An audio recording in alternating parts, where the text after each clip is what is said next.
지난 편에는 줄기세포의 기본 개념에 대해서 좀 쉬운 예를 들면서 이해해 보았는데요. 이번 편에서는 이 줄기세포가 몸에서 어떠한 효과들을 얻기에 우리가 과연 이런 시술을 받으려고 하는가, 이런 부분들에 대해서 좀 더 이제 알아보려고 합니다. 1편의 내용 다시 한번 살짝만 복습을 하면, 줄기세포의 가장 핵심적인 능력은 재생이다, 이렇게 얘기를 드렸습니다. 그래서 줄기세포로 인해서 재생을 얻을 수 있는 그런 것들은 뭐 염증이나 세포의 손상이나 피부의 노화, 이런 데 도움이 된다, 이렇게 기본적인 정리를 했었습니다. 이 줄기세포를 우리 몸에 들어가게 하는 방법은 국소적으로 주사로 놔서 놓는 방법이 있고요, 혈관에다가 놓는 방법이 있습니다.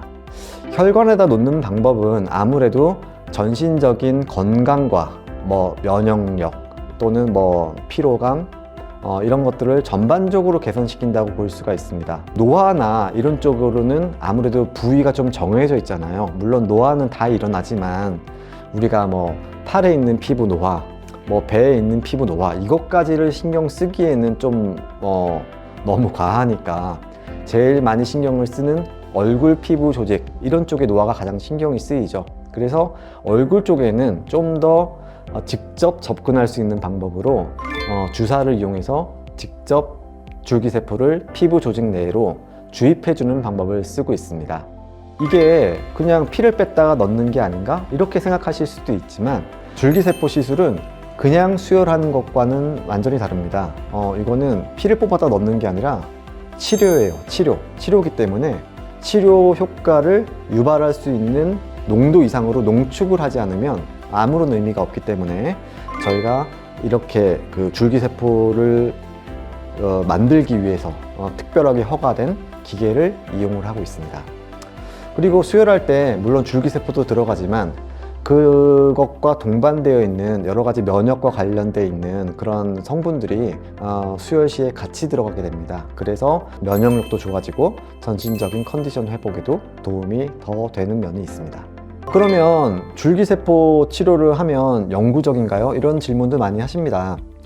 그러면 진짜 그 진시황의 불로초가 되는 거죠. 뭐 늙지를 않는 거니까. 하지만 줄기세포도 세포이기 때문에 당연히 노화를 하고, 노화로 인해서 효과는 어느 정도의 한계성을 가지고 있습니다. 연구 결과에 따르면 보통 뭐 줄기세포의 효과는 한번 맞고 나면 한 1년 정도 간다, 이렇게 보통 얘기를 하고 있고요.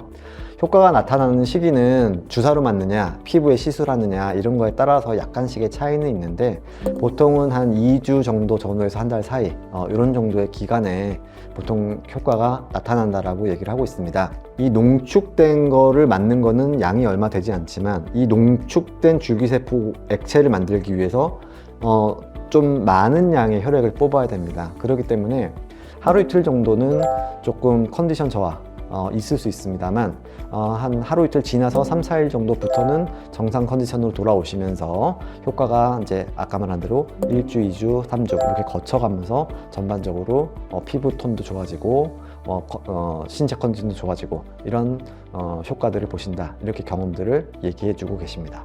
이게 한 번의 시술로 끝나느냐, 우리가 뭐 한 번 맞아보시면 좀 좋으시니까 더 맞으시는 분들도 물론 계신 것 같아요. 그래서 그 기간을 얼마로 정해드릴 거냐, 이거 아직까지 어찌 보면 좀 논란이 있습니다. 기간이 한 1년 간다라고 했는데 초반에 많이 맞은 게 좋으냐, 아니면 이렇게 좀 이렇게 기간을 좀 이렇게 넓게 잡아서 맞는 게 좋으냐, 이거는 아직까지도 답은 없는 것 같아요. 하지만 보통의 이제 한번 효과를 보고서 좀 부스터 개념이죠. 한번 효과가 올라왔을 때 좀 더 올려놓고 이런 식으로 그 피부 시술들도 보통 초반기에 이렇게 부스터 시술을 하잖아요. 초반에 확 맞고 유지시키고, 이런 기법처럼 줄기세포도 좀 그게 효과는 좀 더 느껴지시는 것 같아요. 그래서 보통 정맥 주사는 뭐 짧아도 한 3개월 뭐 이 정도 얘기를 드리고 있고, 피부 시술 같은 경우는 보통 뭐 한 달 간격 이런 식으로 보통 2, 3회 정도 시행하시는 것을 권장해 드리고 있습니다. 이제 혈액을 뽑아서 혈액 줄기세포의 개념으로 이제 우리가 이제 치료를 하고 있잖아요. 근데 요것과 유사한 개념으로 예전부터 이용이 되던 PRP 이런 방법이 있고요. 그 PRP에서 같이 나오는 부산물로 PPP라고 하는 그런 그 용어가 있어요. 혈소판이 많은 혈장이란 얘기고 PRP, PPP는 혈소판이 없는 혈장이다. 이거는 이런 개념인데요. 그냥 쉽게 생각해서 혈소판이 많은 그 층을 농축해서 사용을 하면 그쪽에 여러 가지 뭐 사이토카인이나 뭐 면역세포들이나 이런 것들이 모여 있기 때문에 그것들을 놓으면 뭐 여러 가지로 피부가 좋고 이렇게 상처도 잘 낫고 이런 효능이 있더라. 이런 것들로 많이 이용이 됐었어요. 쉽게 설명하면 그거를 굉장히 더 많이 업그레이드 시킨 게 혈액 줄기세포라고 보시면 될 것 같아요. 그럼 많이 업그레이드 시켰다고 하는 게 뭘까? 그 농축시켜 놓은 액체 내에 있는 세포의 수가 차이가 납니다. PRP 정도의 농축액으로는 아무리 많이 농축시켰다고 하더라도 한계가 있는데, 아까 제가 어느 적정 농도 이상의 시그널이 가야 된다고 얘기를 드렸죠. 그 농도 이상으로 농축시켜 놓은 게 혈액 줄기세포다, 이렇게 보시면 되겠고요. 환자분들이 이해하실 수 있는 예를 들어가면서 좀 쉽게 설명을 해보려고 노력은 했는데요. 어떻게 좀 도움이 되실지 모르겠습니다. 그래서 두 편에 걸쳐서 줄기세포의 기본 개념 그리고 효능, 효과에 대해서 정리를 좀 해보았습니다.